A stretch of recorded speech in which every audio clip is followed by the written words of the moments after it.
তো গাইস এখন আমরা করব সার্ফিং। সার্ফিং তো তোমরা জানোই, প্রায় ভিডিওতে দেখেছো।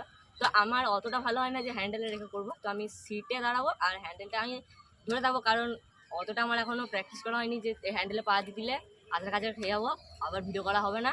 তো লেটস গো, এখন একটা সার্ফিং করা যাক।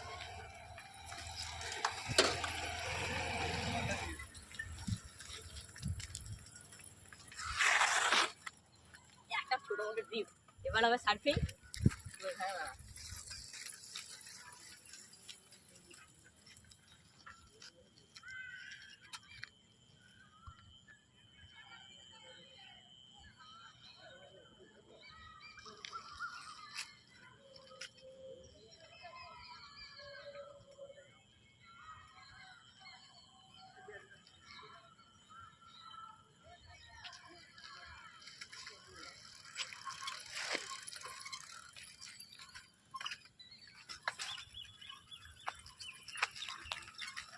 তো এটা হচ্ছিল সার্ফিং।